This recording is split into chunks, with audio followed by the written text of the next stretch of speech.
PIMS अस्पताल इंतजामिया ने बानी तहरीक इंसाफ की दाईं आंख की बिनाई मुतासर होने की तस्दीक कर दी। अस्पताल ने बानी पीटीआई के इलाज के हवाले से एलामिया जारी कर दिया है।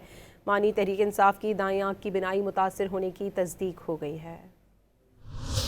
बानी पीटीआई के इलाज के हवाले से पिम्स के एलामिये के मुताबिक अडियाला जेल में माहिर चश्म ने बानी पीटीआई का मुकम्मल आई चेकअप किया। बानी पीटीआई की दाएं आंख की बिनाई मुतासिर होने की तस्दीक हो गई। इलाज के हवाले से पिम्स अस्पताल के एलामिये में बताया गया कि अडियाला जेल में माहिर चश्म ने बानी पीटीआई का मुकम्मल आई चेकअप किया। डॉक्टरों की जानिब से अस्पताल में फॉलो अप इलाज की सिफारिश पर बानी को रात गए इलाज के लिए पिम्स अस्पताल मुंतकिल किया गया था। पिम्स में बानी पीटीआई को anti-VEGF इंजेक्शन लगाया गया। इलाज से कबल बानी पीटीआई से बाकायदा तहरीरी रजामंदी ली गई थी। तिब्बी अमल कामयाबी से 20 मिनट में मुकम्मल हुआ। इलाज के दौरान बानी पीटीआई की हालत मुस्तहकम रही।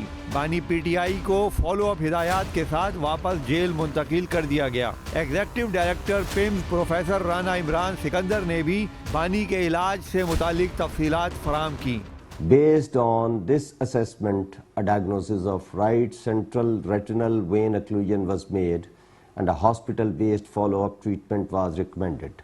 Accordingly, Mr. Niazi was brought to PIMS on the night of last Saturday, Sunday. During the treatment, the patient remained vitally stable and was discharged with routine post-procedure care, instructions and follow-up advice and the documents.